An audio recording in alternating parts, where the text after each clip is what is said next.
Thank you, Tony. Thank you, everybody, for coming. As Sue said, you don't need to see me to hear my story. Continue your dinner. Also, as Tony said, my mom, Pauline Dohanick, had Alzheimer's disease.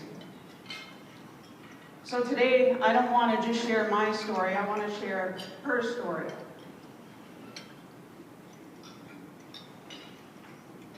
My mother was born and raised in North Dakota and survived single motherhood in the 70s. Even though we appear as mature adults in this picture, we gave her a run for her money as teenagers, and she survived that as well through the 80s. My mom was a hard worker and retired in 2008 after working 13 years at MedCenter 1, a local hospital. This picture was 10 years before she passed away. This was at her own mother's funeral. Shortly after she retired, we started to notice some changes in her. My mom was always quiet and a homebody. She preferred not to socialize, but she did stay active in her friendships with her coworkers.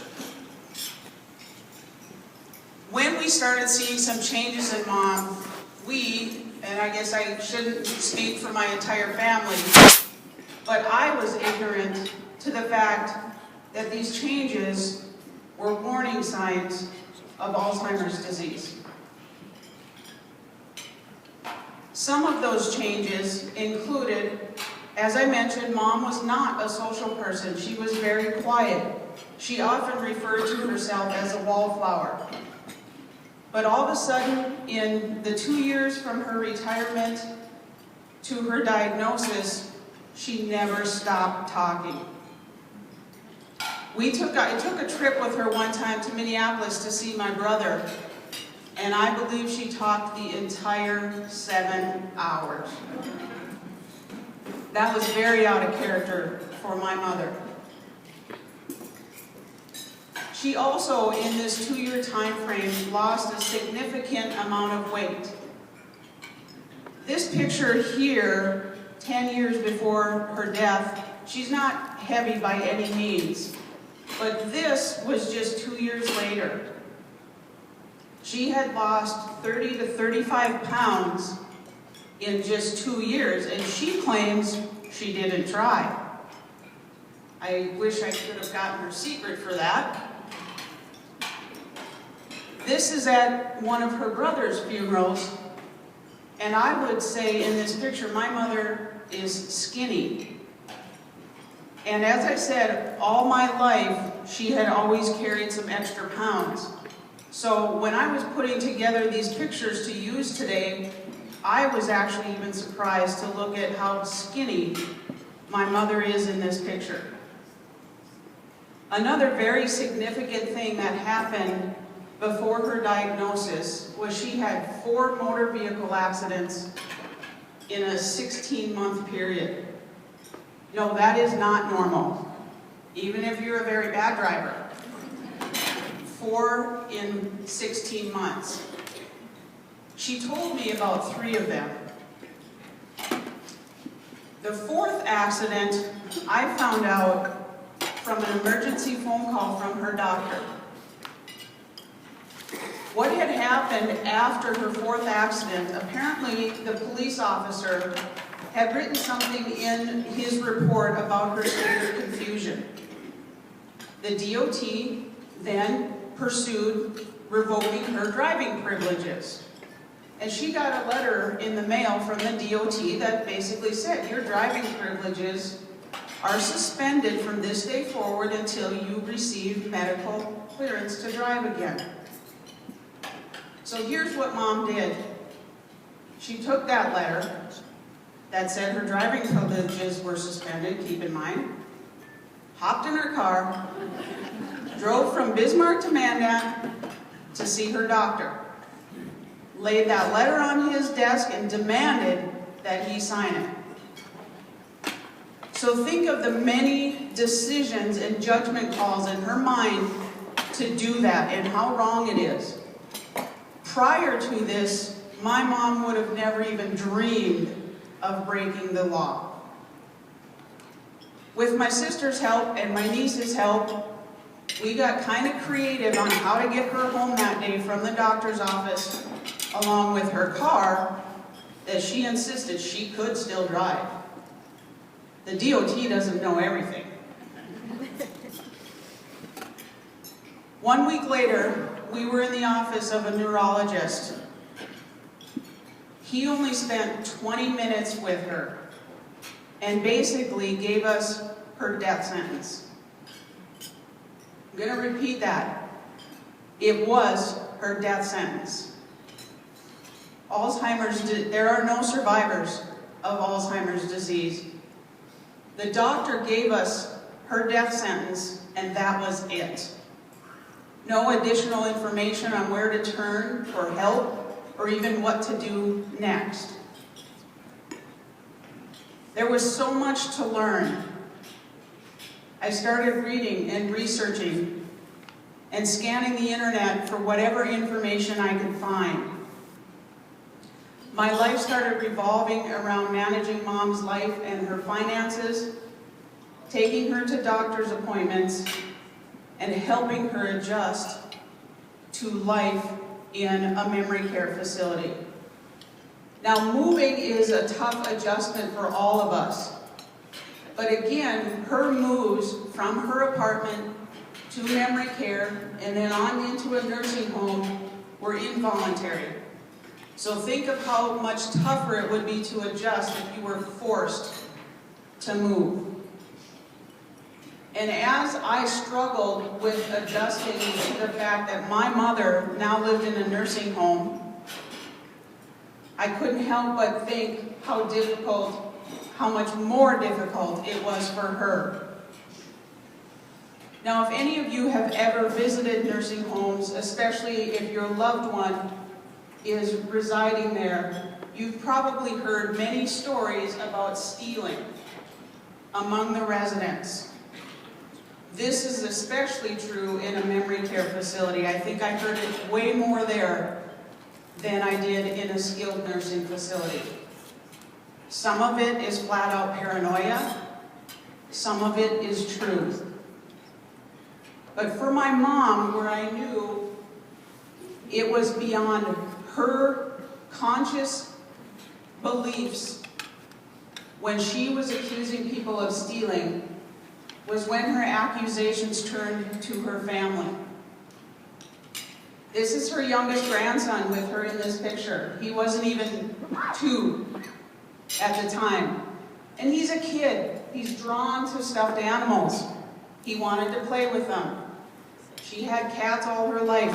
These were very precious to her. And as the disease progressed, she got more and more upset anytime even her grandson was there and wanted to play with these stuffed animals. To her, she was 100% convinced that he would steal those items. It did not register in her mind that that was her grandson and that he wouldn't do that to Grandma's items. I think it was early in Mom's move to the memory care facility that I got in touch with the Alzheimer's Association. The care consultant that I originally worked with had her first experience of doing a family consultation using Skype. Hopefully she still uses it. But we were able to get on this family call my brother who lives in Minneapolis. And so we were all part of planning her future. The advice that care consultant gave me still resonates in my mind and got me through a lot of struggles of my own and my mom's. There's no preparation that makes the stages of the disease easier. But the care consultant helped me know what was coming so I could feel prepared and not totally shocked at how these stages of Alzheimer's disease would change my mom's behavior. Everybody likes a birthday celebration, right? This was about a year and a half after Mom was in a memory care facility. This is her birthday. 2 of her sisters were there, 2 of her grandchildren were there, and I was there. And it may be difficult for you to see from a ways away from the screen, but if you can see my mother's eyes in this picture, she's a million miles away. She wanted nothing to do with her birthday celebration. As a family member, that is very difficult to take and to understand. But again, the care consultant I was working with had told me this could possibly happen. And so when it did, I knew it was coming, and I wasn't shocked, but I could just cry through it. My mother only suffered with this disease from diagnosis to death 3 years and 3 months. Hindsight, I think she had the disease far longer than that. My passion to educate others about this disease has just increased since her struggle and her passing.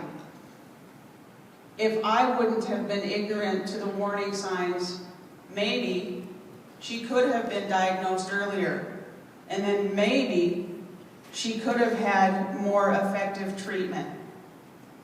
But moving forward, I always tell people that discuss their concerns with their family to me. Get them in the first time you start to see some symptoms. Educate yourselves on what those warning signs are, so you don't just shrug them off as Mom changed because she retired. The only FDA-approved medications on the market have to be taken and started in the beginning to middle stages of this disease. By the time my mom was diagnosed, she was already in the advanced stages. The medications couldn't touch it for her.